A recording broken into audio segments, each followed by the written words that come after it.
Hello foodies, welcome to my channel Telugu foodies like me. ఈరోజు మనం టేస్టీగా బోటి కర్రీ ఎలా చేయాలో నేర్చుకుందామండి. మా అమ్మ వండిన రెసిపీ అనమాట. దీని సీక్రెట్స్ అన్నీ ఈరోజు మీకు చెప్తాను నేను. సేమ్ ఇదే విధంగా ట్రై చేయండి.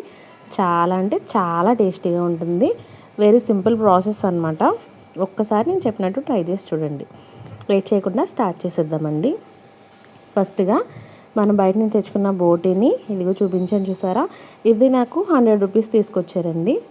జస్ట్ కొంచెమే అనమాట.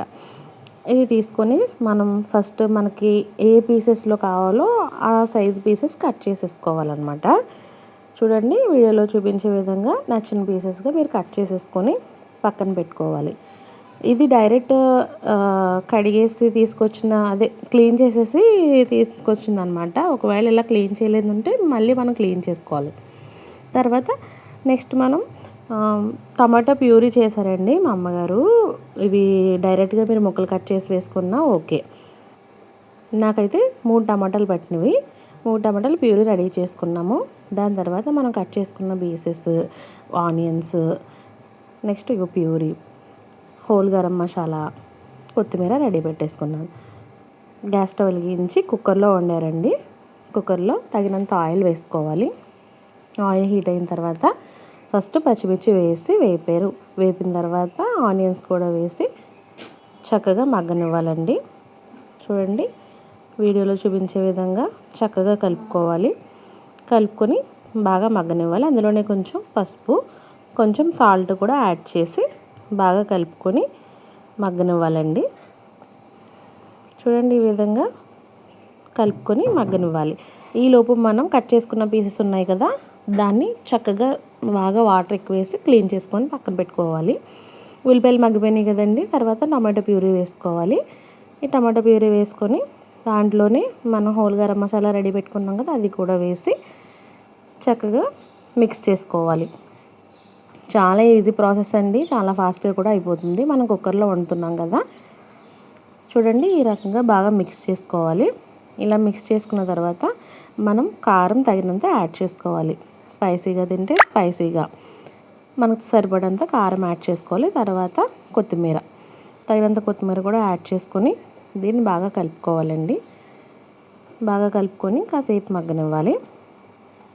దాని తర్వాత మనం కడిగేసి రెడీగా పెట్టుకున్నాం కదండి బోటి కూర, దీన్ని కూడా యాడ్ చేసుకోవాలి. యాడ్ చేసుకొని చక్కగా కలుపుకోవాలి. చూడండి, ఈ విధంగా బాగా మిక్స్ చేసుకోవాలన్నమాట. ఇలా మిక్స్ చేసుకున్న తర్వాత మనం దీనిలో లైట్గా వాటర్ పోసుకొని కొంచెం ఒక 5 మినిట్స్ మగ్గనివ్వాలండి. ఇలా 5 మినిట్స్ మగ్గిన తర్వాత మనం చింతపండు పులుసు కూడా తీసుకొని రెడీ పెట్టుకోవాలి. దీని తర్వాత మనం ఫస్ట్ ఆచి మసాలా వేసానండి ఇందులో కొద్దిగా, అది హోల్ గరం మసాలా. అది వేసిన తర్వాత మిక్స్ చేయాలి. మిక్స్ చేసిన తర్వాత మనం చింతపండు గుజ్జు రెడీ పెట్టుకున్నాం కదా, చింతపండు గుజ్జు వేసేసుకోవాలి. చూడండి, తగినంత చింతపండు గుజ్జు వేసుకొని దాన్ని బాగా మిక్స్ చేసుకోవాలి. ఇలా వీడియోలో చూపించినట్టుగా అంతవరకు వస్తే సరిపోతుంది అన్నమాట. ఇలా ఫుల్గా మిక్స్ చేసుకున్న తర్వాత మనం టేస్ట్కి సరిపడా సాల్ట్ ఇవన్నీ అడ్జస్ట్ అయిపోయినాయి లేదా చూసుకొని దాని తర్వాత మనం మూత పెట్టేసుకోవాలండి. మూత పెట్టేసుకొని విజిల్స్ వేయించుకోవాలి. నేను ఎగ్జాక్ట్గా దీనికి 10 విజిల్స్ పట్టాయి. 10 విజిల్స్కి నాకు పర్ఫెక్ట్గా కుక్ అయిపోయిందనమాట. నేను తీసి చూపిస్తాను మీకు. 10 విజిల్స్ అయిపోయిన తర్వాత కాసేపు ఉంచేసి ఆవిరిపోయిన తర్వాత ఓపెన్ చేసి చూపిస్తున్నాను మీకు. చూడండి, ఆయిల్ అది ఎలా సపరేట్ అయిపోయి చాలా చక్కగా ఉడికిపోయింది. చాలా అంటే చాలా టేస్టీగా ఉంది. మనం ఇంకా రెడీ అయిపోయినట్టే కర్రీ. సర్వ్ చేసేసుకొని తినేయడమే. చూడండి, రైస్లో వడ్డించేసుకొని సర్వ్ చేసుకొని చక్కగా తినేస్తే దీని టేస్ట్ చాలా అంటే చాలా బాగా నచ్చిందండి నాకు. ఇది మా అమ్మ చాలా బాగా వండారు. సేమ్ మీకు కూడా పర్ఫెక్ట్గా వస్తుంది. ఇదే విధంగా ఒకసారి ట్రై చేసి చూడండి.